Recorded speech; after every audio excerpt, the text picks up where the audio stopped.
So guys good evening. या recorded वाला बच्चा मॉर्निंग आफ्टरनून जिस समय भी लेक्चर देख रहा है, good morning and afternoon. This side CA Harish Matharia. Company accounts ये वाला टॉपिक हमारा चल रहा था, आपको अगर याद आ रहा है तो।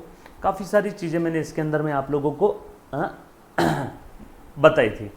कंपनी के बारे में क्या क्या मैंने बता दिया था, एक बार फटाफट से रिवाइज करवा देता हूँ। चलो देखो तो, ये देखो कंपनी अकाउंट्स के अंदर में हमने सबसे पहले कंपनी की वर्ड का मीनिंग देख लिया था, कहाँ से डिराइव हुआ, उसमें कॉम और पनिश दोनों का मतलब क्या है, साथ में बैठ करके बिजनेस की डीलिंग्स डिस्कस करना। आज के डेट में company means company registered under the companies act 2013 और any previous act. Company registered होती है, उसके बाद इनकॉर्पोरेट होती है। इनकॉर्पोरेशन की प्रोसीजर अकाउंटिंग सब्जेक्ट में नहीं है। उसके बाद कंपनी को ऑपरेट करने के लिए फंड्स की जरूरत है। फंड्स आने के बहुत सारे रास्ते हैं, वन ऑफ द रास्ता इशू ऑफ शेयर्स, और इशू ऑफ शेयर्स हमारा चल रहा है। उसमें इक्विटी प्रेफरेंस शेयर्स का हमने मतलब देखा, दोनों के बीच में क्या अंतर है वो देखा। और कंपनी अकाउंट्स में जो भी एंट्रीज है वो एंट्रीज के लिए यही हमारा एक सिंपल सा रूल है, all assets, drawing, debtors, expense and losses are always having debit balance. इस टाइप के अकाउंट्स बढ़ते हैं डेबिट करो, कम हो रहा है क्रेडिट करो। And liabilities, capital, creditors, income and gains are always having credit balance. इस टाइप के अकाउंट बढ़ते हैं तो क्रेडिट करो, कम हो रहा है डेबिट करो। बढ़ना कम होना समझेगा ट्रांजैक्शन से। ट्रांजैक्शन पढ़ना है, मातृभाषा में कन्वर्ट करना है और चेक करना है कौन सा अकाउंट बढ़ रहा है, कौन सा कम हो रहा है। ये सर उसके बाद आगे बढ़ते हैं हम लोग। आ जाओ, ध्यान देना। और उसके बाद बेटा आगे बढ़ते, देखो आ जाओ। मैंने सिंपल सा एग्जांपल लिया था जिसमें सारा का सारा पैसा एप्लीकेशन के साथ आ रहा था। सारा का सारा पैसा कहाँ पे आया था, बोल बेटा, एप्लीकेशन के साथ आया था। सिंपल सा एग्जांपल था, bank account debit to share application, then share application का पैसा ट्रांसफर कर देंगे शेयर कैपिटल में, share application to share capital.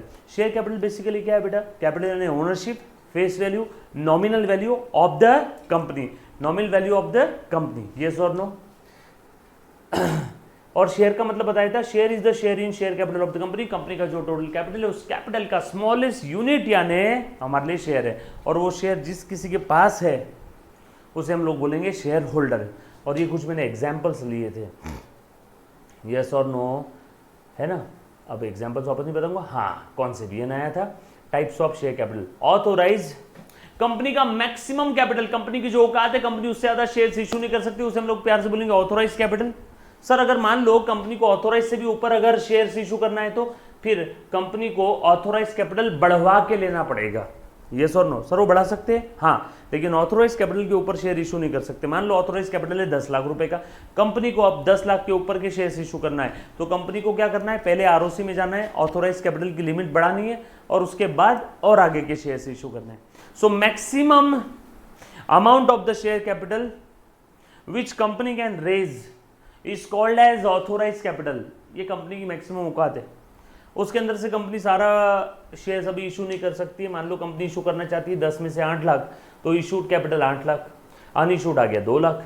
उसके बाद सब्सक्राइब और अनसब्सक्राइब, कंपनी इशू करना चाहती है 8 लाख लेकिन पब्लिक ने सब्सक्राइब किया 7,50,000 का शेयर, सो अनसब्सक्राइब है 50,000। अब पब्लिक ने तो सब्सक्राइब कर लिया 750 का, लेकिन कंपनी ने उसमें से बुलवाया 6 लाख, मतलब 1.5 लाख अभी तक बुलाए नहीं। इसी को हम लोग रिजर्व कैपिटल कहते हैं।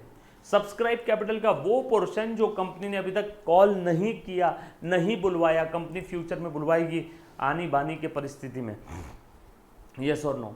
प्यार से उसे हम लोग बोलते हैं अनसब्सक्राइब, सॉरी अपना अनकॉल्ड और रिजर्व कैपिटल। सो सब्सक्राइब का वो पोर्शन जो कंपनी बुलवाएगी फ्यूचर में, उससे हम लोग प्यार से रिजर्व कैपिटल बोल देंगे, यस और नो।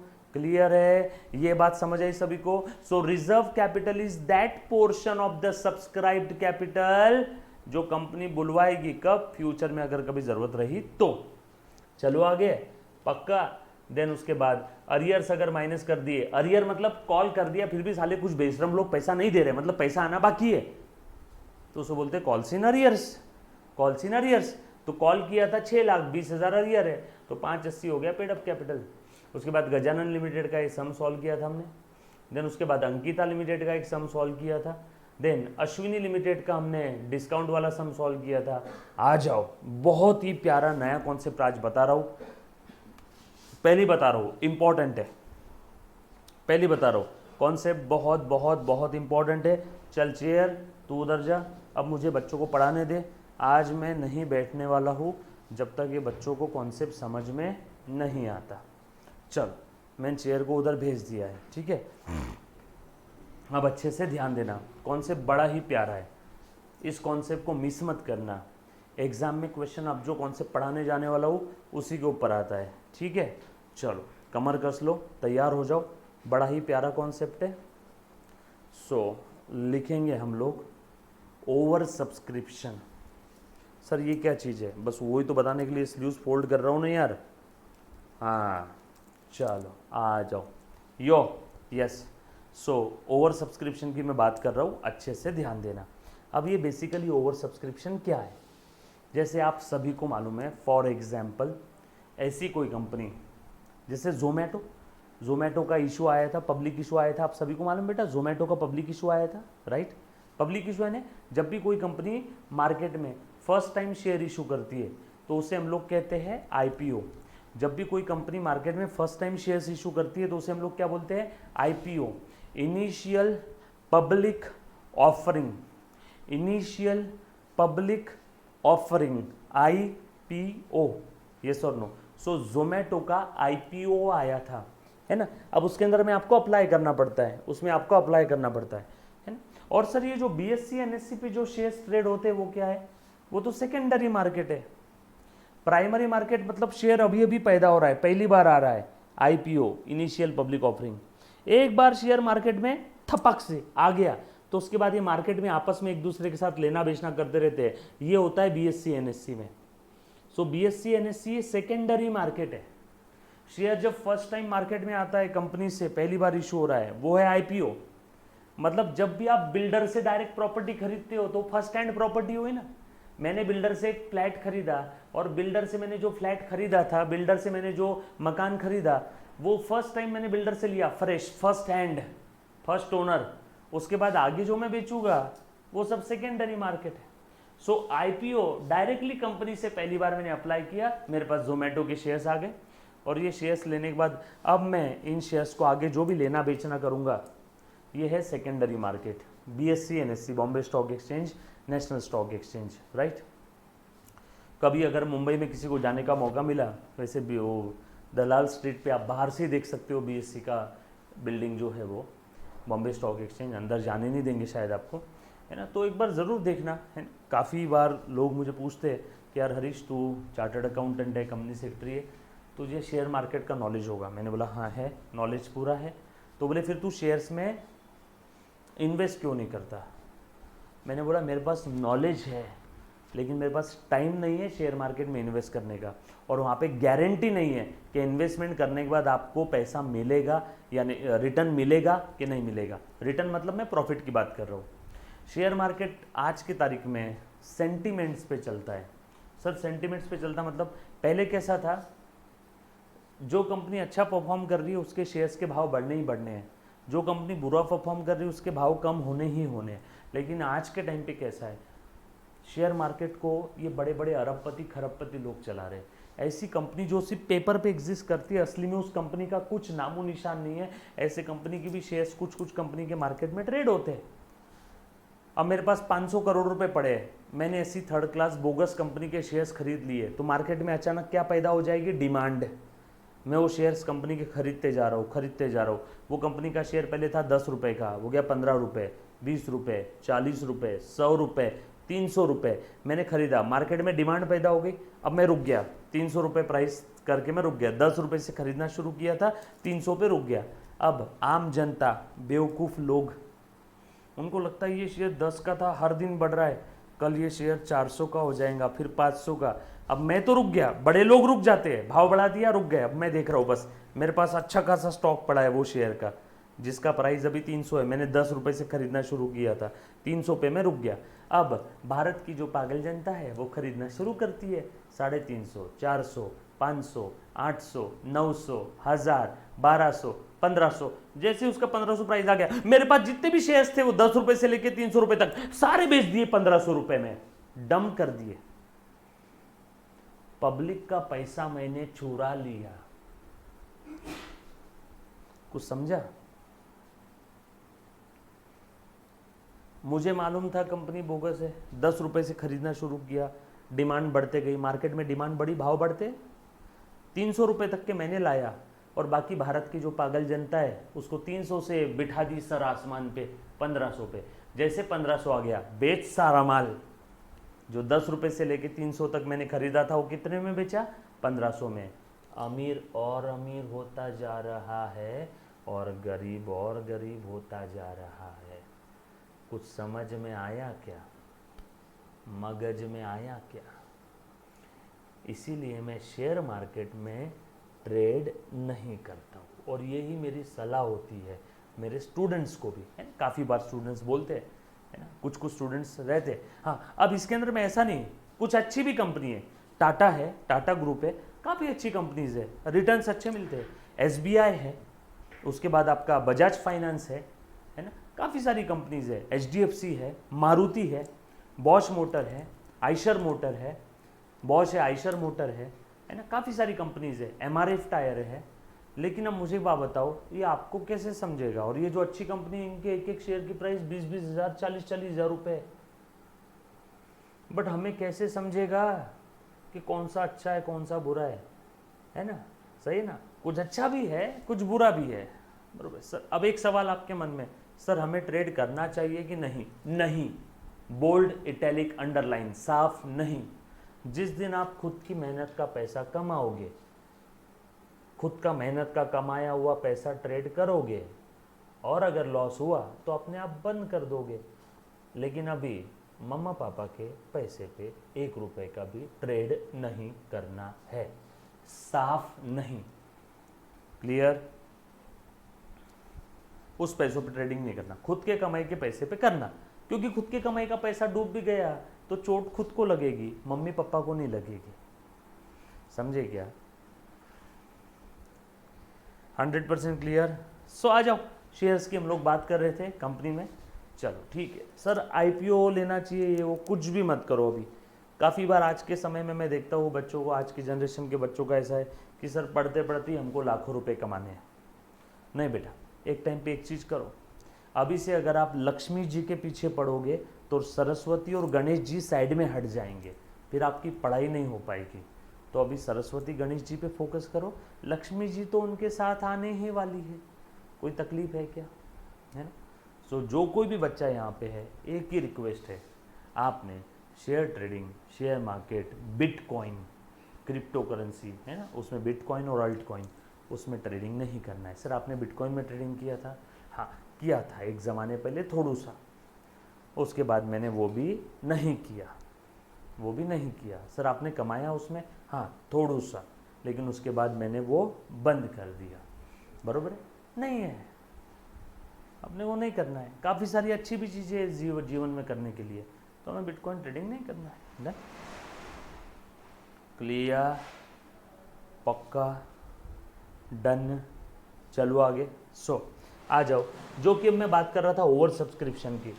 तो ये कंपनी है, बहुत ही बढ़िया कंपनी है। कैसी कंपनी है बोलो, कैसी कंपनी बताओ? बढ़िया कंपनी है, एकदम बढ़िया, फर्स्ट क्लास, बढ़िया कंपनी। कंपनी का नाम क्या है? बढ़िया कंपनी। ये कंपनी मार्केट में अपने शेयर लॉन्च करना चाहती है, IPO लेकर के आई है। ये कंपनी इशू करना चाहती है, company wants to issue 10,000 shares. ठीक है, सब लोग ध्यान देना। कंपनीला किती शेयर्स विकायचे? अरे बाळा, कंपनी 10,000 शेयर बेचना चाहती है। एक बच्चे ने लिखा, सर बट एलॉन मस्क जो है, एलॉन मस्क, उसका रेफरेंस दे रहे हैं बिटकॉइन। बेटा मुझे एक बात बता, ये जो एलॉन मस्क का आपने नाम लिया, ये आदमी इस पृथ्वी का one of the richest person है हाल फिलहाल में, जिस साल में हम लोग ये लेक्चर ले रहे हैं। बरोबर है? One of the richest person है। बरोबर। मुझे एक बात बताओ, एलॉन मस्क ने खुद कभी ऐसा बोला कि मैं बिटकॉइन खरीदता हूँ या ट्रेड करता हूँ? जो भी आपने देखा सुना है वो सोशल मीडिया पे देखा है। मैं भी एक पोस्ट बना देता हूँ, एलॉन मस्क का फ़ोटो गूगल पे मिल जाएगा और बाजू में बिटकॉइन का फ़ोटो लगा दिया, तो क्या मैं एलॉन मस्क बिटकॉइन में ट्रेड कर रहा है? नो। एलॉन मस्क कभी भी ऐसा कोई सेंटेंस आज तक नहीं दिया कि मैंने बिटकॉइन खरीदे, या फिर एलॉन मस्क कभी भी ऐसा नहीं बोलेगा कि आप बिटकॉइन बाय करो, बरोबर है।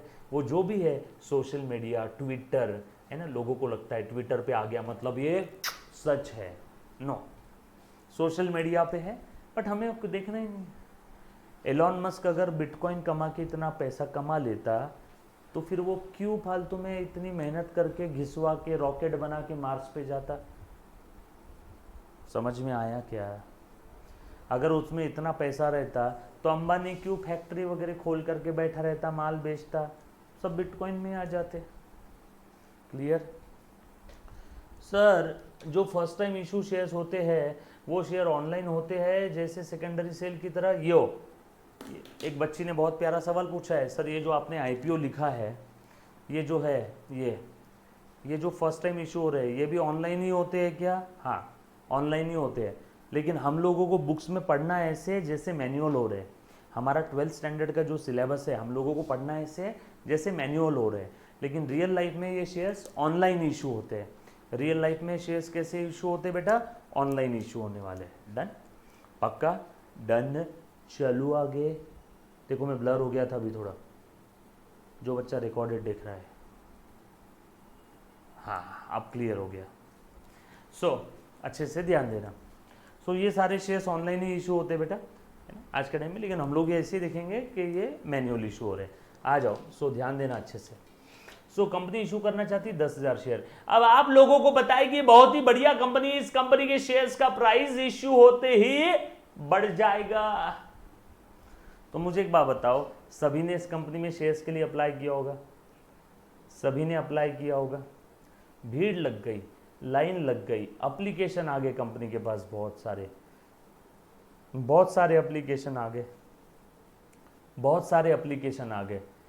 सभी ने अप्लाई करना शुरू कर दिया इस शेयर्स के लिए। बहुत सारे एप्लीकेशन, बहुत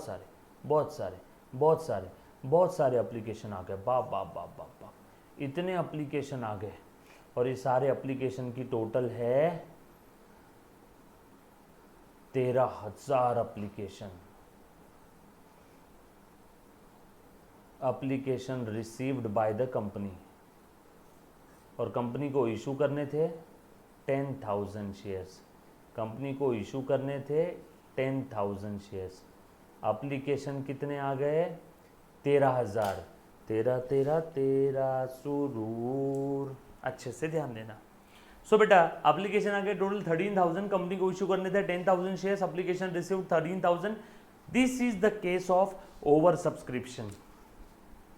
कंपनी जितने शेयर इशू करना चाहती है, अगर उससे ज्यादा एप्लीकेशन आ जाते हैं, कम ऑन, एक बार फिर से बोल रहा हूं, कंपनी जितने शेयर्स इशू करना चाहती है अगर उससे ज्यादा एप्लीकेशन आ जाते हैं तो सिनारियो को हम लोग प्यार से ओवर सब्सक्रिप्शन बोलेंगे। तो सिनारियो को हम लोग प्यार से, उस सिनारियो को हम लोग प्यार से, उस सिनारियो को हम लोग प्यार से, उस सिनारियो को हम लोग प्यार से ओवर सब्सक्रिप्शन बोलेंगे। So oversubscription is the scenario where company wants to issue dash number of shares is less than number of shares applied, या फिर number of shares applied is more than the shares company wants to issue. Clear? बहुत demand है भैया, बढ़िया company है, इसके shares की बहुत ज्यादा डिमांड है। कंपनी को इशू करना है 10,000 शेयर्स और एप्लीकेशन आ गए 13,000 शेयर्स। अब मुझे बात बताओ, सबको जिसने भी जितने शेयर्स के लिए अप्लाई किया, क्या उनको उतने शेयर्स मिलने वाले हैं क्या? जिसने जितने शेयर्स के लिए अप्लाई किया, क्या उसको उतने शेयर्स मिलेंगे क्या? Simple, a very clear no. जिसने जितने के लिए अप्लाई किया उसको उतने शेयर्स नहीं मिलेंगे। क्यों? क्योंकि कंपनी के पास इशू करने के लिए कितने शेयर्स है? टोटल 10,000, एप्लीकेशन आ गए 13,000। मेरे पास चॉकलेट है 4 और बच्चे आ गए 10। बोले सर हमको चॉकलेट दो एक। टोटल कितनी चॉकलेट के एप्लीकेशन आए? 10, लेकिन मेरी जेब में चॉकलेट कितनी है? 4। बताओ सबको मैं सब दे सकता हूँ क्या? नो।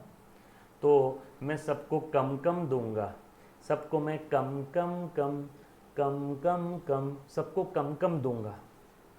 उसे हम लोग कहते हैं प्रोरेटा अलॉटमेंट। उसे हम लोग कहते हैं प्रोरेटा अलॉटमेंट। प्रपोर्शनेट अलॉटमेंट, मैं सबको उतने शेयर्स अलॉट नहीं करूंगा जितने के लिए उसने अप्लाई किया है, मैं उससे कम दूंगा। जिसने जितने शेयर्स के लिए अप्लाई किया मैं उससे कम दूंगा, उसे मैं बोलूंगा प्रपोर्शनेट अलॉटमेंट और प्रोरेटा अलॉटमेंट। यहां तक किसी को कोई तकलीफ है? यहां पे टोटल एप्लीकेशन रिसीव्ड कितने हैं बेटा? Application received, application received, application received 13,000, बरोबर है। Shares allotted, shares allotted 10,000। 13,000 application है, लेकिन मैं शेयर्स अलॉट करूंगा 10,000। बोलो एक्स्ट्रा कितने हैं? Therefore extra application, extra application, इनको मैं क्या करूंगा? इनका पैसा मैं या तो रिफंड कर दूंगा या फिर एडजस्ट कर लूंगा। सर एडजस्ट कर लूंगा मतलब क्या? यस, एक बच्ची ने बोला सर कंपनी मतलब इसका मतलब यहाँ पे बाकी को नहीं मिलेगी क्या 3,000 एप्लीकेशन के लिए? नहीं। अब मान ले, सुनो सुनो, एडजस्ट कर लूंगा का मतलब बताता हूँ। प्राची मेरे दुकान पे आई, मेरा दूध का दुकान है। प्राची आई, मेरे को बोली कि सर मेरे को 2 लीटर दूध चाहिए। मेरे पास था 1.5 लीटर दूध, 1.5, चलो 5 लीटर दूध चाहिए था प्राची को, मेरे पास था 4 लीटर दूध। प्राची ने 5 लीटर दूध के पैसे दे दिए। 100 रुपये पर लीटर वाला दूध है मेरे पास। प्राची ने कितने दिए? 500 रुपये। मेरे पास दूध कितना है? 4 लीटर। तो मैंने प्राची से 500 रुपये ले लिए। एप्लीकेशन आ गया 5 लीटर दूध का, मैंने उसको 4 लीटर दूध दे दिए। प्राची बोली सर मुझे 5 चाहिए थे, आपने 4 ही दिए। आपके पास एक्स्ट्रा एप्लीकेशन पड़ा है या 1 लीटर दूध का एक्स्ट्रा पैसा पड़ा है? मैंने बोला हाँ प्राची, मेरे पास एक्स्ट्रा पैसा पड़ा है 100 रुपये। अब 2 रास्ते हैं प्राची, या तो मैं रिफंड कर देता हूँ तुझे, ये ले अभी 100 रुपये। प्राची ने बोला नहीं सर रिफंड मत करो, कल फिर से आऊंगी आपके पास दूध लेने के लिए, तो कल उतने पैसे कम ले लेना। इसको अंग्रेजी भाषा में कहते हैं एडजस्ट कर लो। सही है कि नहीं? क्लियर? सो एडजस्ट और रिफंड का मतलब समझ में आया? एडजस्ट और रिफंड का मतलब समझ में आया? पक्का? चलो आगे। Done done done done done done London. Okay चल, यहाँ तक चीज़ें क्लियर है। धीरे धीरे आगे बढ़ रहा हूँ एकदम कछुए की चाल से। आउट ऑफ आउट नंबर नहीं आए ना नलायकों में, मारूंगा पकड़ के एक एक को, ठीक है? उस हिसाब से ही पढ़ा रहा हूँ। चलो आगे बढ़ रहा हूँ, आगे बढ़ रहा हूँ, ध्यान देना। अब मैं एक काम करता हूँ, एक सिंपल सा एग्जाम्पल लेता हूँ जिसमें आपको मैं चीज़ें समझाऊंगा और यहाँ पे लिख करके दे देता हूँ। ओवर सब्सक्रिप्शन मतलब क्या? Basically application received is more than number of shares company wants to issue. Company जितने शेयर इशू करना चाहती है उससे ज़्यादा एप्लीकेशन आए, इस सिनारियो को कहते हैं ओवर सब्सक्रिप्शन। इस सिनारियो को कहते हैं ओवर सब्सक्रिप्शन।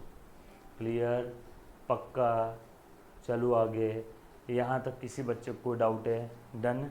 चलो इसके ऊपर एक सिंपल सा एग्जाम्पल ले रहा हूँ, अच्छे से ध्यान दे देना सभी ने, अच्छे से ध्यान देना बेटा। आ जाओ आ जाओ, मस्त एग्जाम्पल है, मस्त एग्जाम्पल है, प्लीज़ ध्यान दे दो बेटा। आ जाओ आ जाओ बेटा।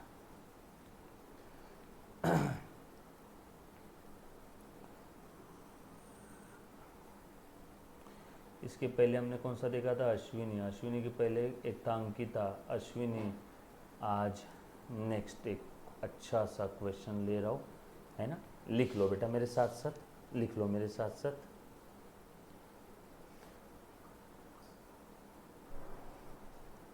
हरिमनी लिमिटेड वांट्स टू, 2 लाइन का है, wants to issued. Harimani limited wants to issued 10,000 equity shares of ₹10 each of ₹10 each. Application पे कितना है? एप्लीकेशन पे ₹3। अलॉटमेंट के समय है आपको समझाने के लिए ₹4, ₹3 फर्स्ट एंड फाइनल कॉल पे। वही जो कॉल है, कॉल के समय है ₹3, बरोबर है। थोड़ा सा इसको कॉम्प्लेक्स करूँ क्या? नहीं तो जान दो, पहले इजी वाला ही ले लेते हैं, बरोबर है। आगे बोला है कंपनी रिसीव्ड 15,000 एप्लीकेशंस। बाप रे, कंपनी इशू करना चाहती है 10,000 शेयर, कंपनी को आए एप्लीकेशन 15,000। ध्यान देना। और आगे क्या किया इन्होंने? And board of directors, BOD मतलब बोर्ड ऑफ डायरेक्टर्स, कंपनी के board of directors have rejected 5,000। 10,000 issue करना था, 15,000 एप्लीकेशन आए, 5,000 एप्लीकेशन रिजेक्ट कर दिए। And amount refunded.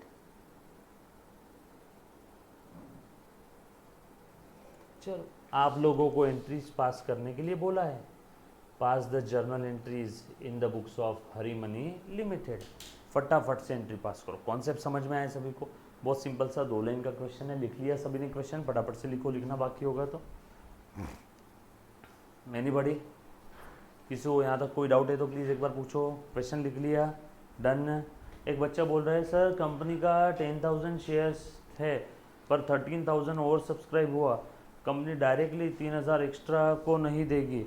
हाँ बरोबर है, बट यहाँ पे कंपनी को मालूम थोड़ी था पहले दिन कि ओवर सब्सक्रिप्शन होने वाला है। कंपनी तो सभी की एप्लीकेशन लेती है। अब मेरे पास में क्लासरूम की कैपेसिटी है 100 बच्चों की। अब मैं तो यहाँ पे हूँ नहीं ना, एडमिशन लेने के लिए बच्चे आते गए, मेरा जो सामने स्टाफ बैठा गया था फीस लेते गया, 120 बच्चे हो गए, बरोबर है। तो फीस 120 बच्चों की आ गई, तो मुझे 20 बच्चों को बुला के उनको सॉरी बोल के उनकी फीस वापस करना पड़ेगा कि भैया मेरी कैपेसिटी 100 की चाहिए। लेकिन लेते समय थोड़ी मालूम था कितने हो रहे हैं। जो लेते समय तो जो आया सबकी फीस ले लो, उसके बाद जो भी एक्स्ट्रा है उनको रिफंड कर देंगे, बरोबर है। जो भी एक्स्ट्रा है उनको रिफंड कर देंगे। क्लियर? पक्का? सो पहले ले लो, उसके बाद अगर एक्स्ट्रा है तो रिफंड कर दो। डन? पक्की बात? चलो आ जाओ, मैं सॉल्व करके बता देता हूँ क्वेश्चन जो है सिंपल सा। देखो ध्यान दे। सो आ जा ए बेटा राजेश खन्ना, ध्यान दे अच्छे से, आंसर लिख रहा हूँ मैं। सो लिखो इन the books of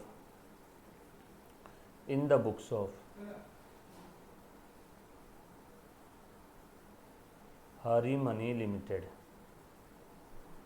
in the books of Hari Mani limited journal entry. सबसे पहली एंट्री चल देखो तो बेटा क्या एंट्री है सबसे पहले, आ जाओ।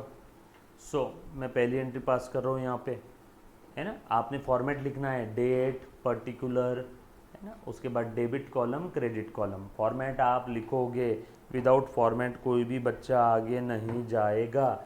फॉर्मेट कंपलसरी लिखना है। सब फॉर्मेट कैसा है बता दो। आंसर लिख रहा हूँ, date, particulars, debit amount and credit amount. चल सो डेट दिया नहीं तो नंबर 1 लिख दो। चल कंपनी के पास एप्लीकेशन कितने आए, मेरा आपसे फटाफट से सवाल है। सबसे पहला वाला एंट्री क्या रहेगा बेटा, जल्दी जल्दी से बता दे। सबसे पहला एंट्री क्या रहेगा बोलो, सबसे पहला एंट्री क्या रहेगा बोलो। Bank to equity share application. Amount कौन सांगणार, अमाउंट चाहिए, अमाउंट। 2 ऑप्शन देता हूँ, 30,000, 45,000, 30,000, 45,000। बोलो बेटा। Very good, 45,000। 15,000 एप्लीकेशन आए ना, कंपनी रिसीव्ड 15,000 एप्लीकेशन। एक एप्लीकेशन पे ₹3, तो 15,000 गुणेला 3। So bank account debit.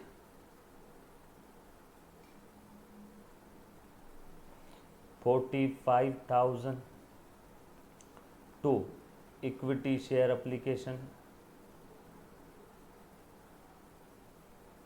45,000। Narration लिखो, being equity share application amount received 15,000 application @√3। पहली एंट्री खत्म। सिंपल है, पक्का। चलो आगे। कोई तकलीफ थी इसमें किसी को? लेकिन कंपनी को इशू करने 10,000 शेयर्स, एप्लीकेशन आ गए 15,000 शेयर्स के लिए, एप्लीकेशन आए 15,000 शेयर्स के लिए, तो कंपनी क्या करेगी? बचाओ पैसा रिफंड कर लेगी। कैसे रिफंड करेगी? अच्छे से ध्यान देना। कंपनी शेयर्स कितने इशू करने वाली है? 10,000। तो अब ये एप्लीकेशन में से कैपिटल में कितना ट्रांसफर करेगी? अभी एप्लीकेशन के पैसे में से कैपिटल में कितना ट्रांसफर करेगी? पूरा 45 की जितने की ज़रूरत है उतना, जितने की ज़रूरत है उतना। कितने की ज़रूरत है? 10,000 शेयर कंपनी अलॉट कर रही है। बर 15 में से 5 रिजेक्ट कर दिए, मतलब 10 अलॉट कर रही है। तो 10,000 शेयर का 3 रुपये पर एप्लीकेशन, यानी कैपिटल में जाएगा सिर्फ 30,000। सो कैपिटल में जाएगा 30,000। सो लिखो, वेरी गुड बेटा। दूसरी एंट्री, इक्विटी शेयर एप्लीकेशन को पहले क्रेडिट किया, अब इक्विटी शेयर एप्लीकेशन को मैं डेबिट कर रहा हूँ। और देखो कैपिटल में कितना ट्रांसफर कर रहा हूँ, टू इक्विटी शेयर कैपिटल फक्त 30,000 रुपये, ओनली 30,000, 10,000 शेयर्स @3। बोलो, ऊपर का 15,000 कंपनी क्या कर रही है? रिफंड। ऊपर का 5,000 एप्लीकेशन का 3 रुपए के हिसाब से 15,000 रुपये refund. So to bank account narration share application amount transfer to share capital and balance were refunded. कुछ था क्या? वेरी गुड बेटा, वेरी गुड। एक बच्ची ने प्रॉपर एंट्री लिख के भेज दिया है, सिंपल है। चलो आगे, पक्का। एप्लीकेशन का पैसा आया, एप्लीकेशन का पैसा ट्रांसफर कर दिया, एक्स्ट्रा था जो वो रिफंड कर दिया। पैसा आया, ट्रांसफर कर दिया, एक्स्ट्रा रिफंड कर दिया। डन। किसी को कोई तकलीफ? चलो आगे, पक्का। Done. Okay okay, done done done done done done. चल आगे बढ़ रहा हूँ। ओके देन, चल आ जाओ। सो उसके बाद नेक्स्ट एंट्री, तीसरी एंट्री, अलॉटमेंट का पैसा। एप्लीकेशन का पैसा आया, ट्रांसफर भी कर दिया, अब अलॉटमेंट का पैसा ट्रांसफर कर रहा हूँ। Equity share allotment account will be debited to equity share capital. कितना है बेटा? 4 रुपये। और कितना है अब? 15,000 इंटू 4 60,000 कि 10,000 इंटू 4 40,000? बोलो बेटा। सर एप्लीकेशन 15 आए थे, उसमें से 5 कैंसिल कर दिए तो 10,000 शेयर अलॉट कर रहे हैं, तो अलॉटमेंट का 10,000 शेयर का ही पैसा आएगा ना, 40,000। 5 तो रिफंड कर दिए। So correct answer is 40,000। भैया 5,000 एप्लीकेशन तो रिफंड कर दिए, कैंसिल कर दिए। सो कंपनी कितने शेयर्स अलॉट कर रही है? 10,000। कंपनी कितने शेयर्स अलॉट कर रही है? 10,000। तो उतनी शेयर्स पे अलॉटमेंट का पैसा कॉल करेगी। Very good. So 10,000 shares into 4 रुपये अलॉटमेंट का, यानी 40,000 रुपये। नरेशन बहुत सिंपल है। शेयर अलॉटमेंट अमाउंट कॉल्ड या share allotment account transfer to capital. Receive कर लो। Bank account will be debited to equity share allotment account. जब पैसा आना था तो अलॉटमेंट को डेबिट किया, अब पैसा आ गया तो अलॉटमेंट को क्रेडिट। नरेशन क्या रहेगा चौथे एंट्री का? Share allotment amount received. Share allotment amount received. Narration compulsory लिखना है, वापस बता रहा हूं। Being share allotment amount received. किसी को ब्रैकेट में लिखना है तो लिख लो ब्रैकेट में 10,000 shares multiplied by ₹4, 10,000 shares multiplied by ₹4। Clear? कोई तकलीफ यहाँ पे किसी को? पक्का? डन? चलो आगे। देन उसके बाद वही फर्स्ट कॉल है, वही फाइनल कॉल है। कॉल का पैसा कॉल कर लो, कॉल का पैसा कॉल कर लो फटाफट से। कुछ अलग था रे इस क्वेश्चन में? Equity share call account will be debited to, call करना है मतलब पैसा ट्रांसफर कर रहे हैं कैपिटल में, टू इक्विटी शेयर कैपिटल, और उसके बाद रिसीव कर लो bank account debit to equity share call 40,000 40,000। Simple है, सिर्फ दूसरे एंट्री के अंदर में अलग था, कुछ नया था इसमें। Only second entry was different. हाँ सॉरी 30,000, कॉल का ₹3 है ना? हाँ बेटा 30,000